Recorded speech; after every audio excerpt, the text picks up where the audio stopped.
আসসালামু আলাইকুম। আশা করি সবাই ভালো আছেন। তো আজকে আপনাদেরকে দেখাবো একটি জায়গা থেকে আরেকটি জায়গায় যেতে কতক্ষণ সময় লাগবে, কিভাবে যাবেন, কোন রাস্তায় জ্যাম আছে, এইসব কিছু নিয়ে আলোচনা করব। তো চলুন, আপনাদের প্রথমে যেতে হবে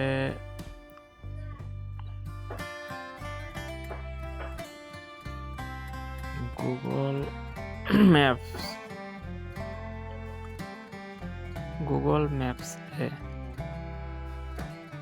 তো গুগল ম্যাপস যাদের ফোনে ইনস্টল করা নাই তারা ইনস্টল করে নেবেন, এবং যাদের আছে তারা চলে যাবেন গুগল ম্যাপে। তো অবশ্যই গুগল ম্যাপটি দেখার জন্য আপনাদের নেট কানেকশন রাখতে হবে। এখন আপনারা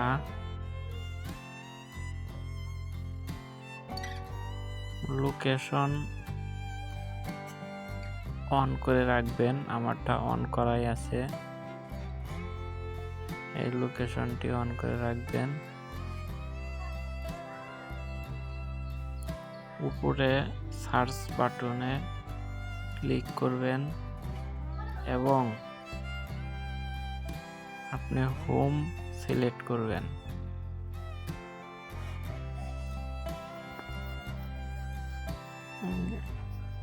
আপনি হোম সিলেক্ট করার পর নিচে যে ঘরটি দেখবেন সেই ঘরে টাচ করবেন এবং আপনার গন্তব্যটি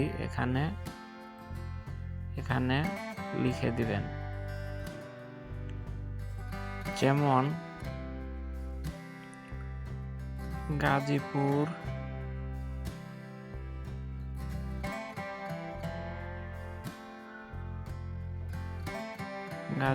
চৌরাস্তা বাস স্ট্যান্ড, এখানে অটোমেটিক সাজেস্ট করছে, আমি এখানে লিখে দিলাম। তো আপনারা দেখতে পাচ্ছেন গাজীপুর চৌরাস্তা আমার এখান থেকে মাওনা থেকে যেতে সময় লাগবে 43 মিনিট এবং রাস্তা 31 কিলোমিটার, এবং এই রাস্তা পুরোটাই নীল রঙের দেখাবে। যখন আপনারা দেখবেন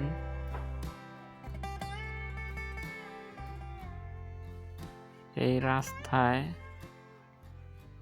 কোনো জায়গায় লাল রঙের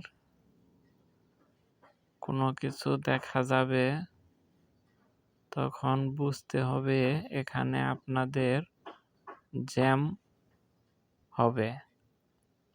তো এই যে গাজীপুর চৌরাস্তা আপনারা জানেন সবসময় জ্যাম থাকে। তো এই যে এখানে দেখেন লাল যে চিহ্নটা, এইটুকুর ভিতরে জ্যাম আছে। তো আপনারা আশা করি ভিডিওটি দেখে বুঝে গেছেন। যদি না বুঝে থাকেন তাহলে কমেন্ট করে অবশ্যই জানিয়ে দিবেন, এবং আমার এই চ্যানেলটি সাবস্ক্রাইব করে রাখবেন এরকম আরো নতুন নতুন ভিডিও পেতে। সবাইকে ধন্যবাদ।